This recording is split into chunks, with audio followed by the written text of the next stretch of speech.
En 2006, les unités de production de biocarburants de Nogent et Arcis-sur-Aube bouleversent les habitudes agricoles locales.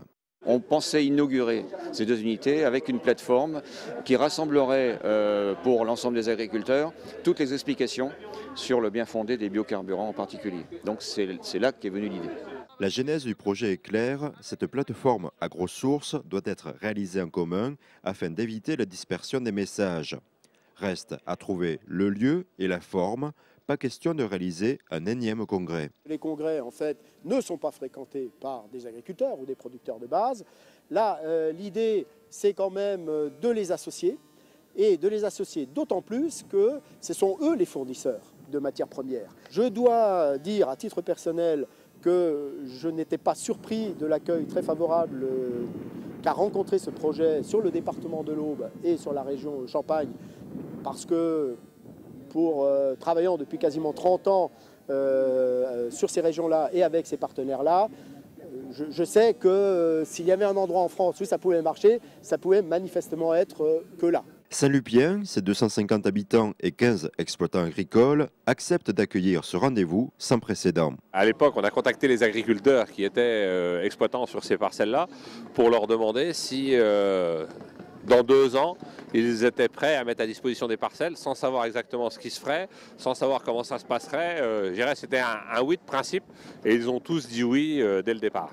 Nicolas Juillet a assisté à l'installation de cette plateforme qu'il qualifie de village romain. Sur 40 hectares, le site rassemble 65 exposants et 250 parcelles de démonstration. Une équipe chargée de la plateforme, donc, qui est passée toutes les semaines depuis octobre dernier, depuis même septembre dernier, on va dire, sur la plateforme pour faire le point de la plateforme, de l'évolution de la plateforme, de tout ce qu'il pouvait y avoir à faire dessus. Et si je remonte en amont de tout ça, bien sûr, ça a été la rédaction, l'écriture de tous les protocoles qui méritaient, à notre sens, d'être présentés sous forme de vitrine. Les institutions agricoles ont tenu à rédiger ces messages avec des experts extérieurs, comme par exemple l'Agence de l'eau. L'ambition d'AgroSource, c'est que les agriculteurs qui viennent puissent venir faire leur marché d'innovation.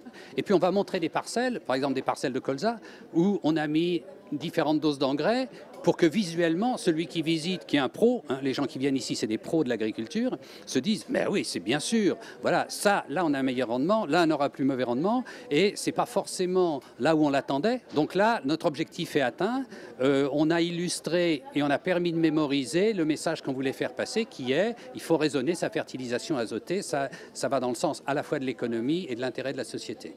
Ici, sur les 500 personnels d'accueil, près d'une centaine d'experts se sont préparés à répondre à des besoins très concrets. Depuis 2 ans, on a fait un certain nombre d'enquêtes auprès de ces gens-là.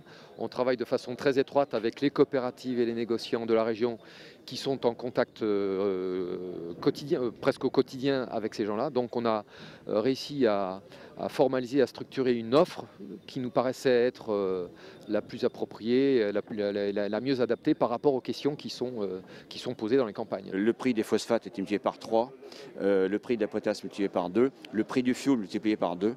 Donc vous pensez bien que les agriculteurs font les comptes aujourd'hui. Pour ensemencer un hectare de blé, ça va nous coûter 200 € à l'hectare de plus que l'année dernière.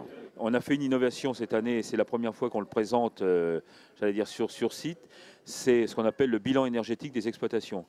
Chaque agriculteur qui va passer sur ce stand va pouvoir, à partir d'un questionnaire assez simple, qu'est-ce que je produis sur mon exploitation, quels sont mes intrants, le fioul consommé, etc. Et on va lui calculer un premier bilan énergétique qui va lui permettre de se situer, on va dire, dans une moyenne. Bon. Et à partir de là, c'est toute une démarche qu'on va essayer d'enclencher pour optimiser là aussi les coûts sur l'exploitation et notamment les coûts énergétiques. Pour optimiser les échanges, 4 semi-remorques ont été nécessaires afin d'élaborer les 4000 couverts quotidiens. Céréales et oléagineux ne se limitent pas à la production de biocarburants, ils servent avant tout à déguster les plaisirs de la table.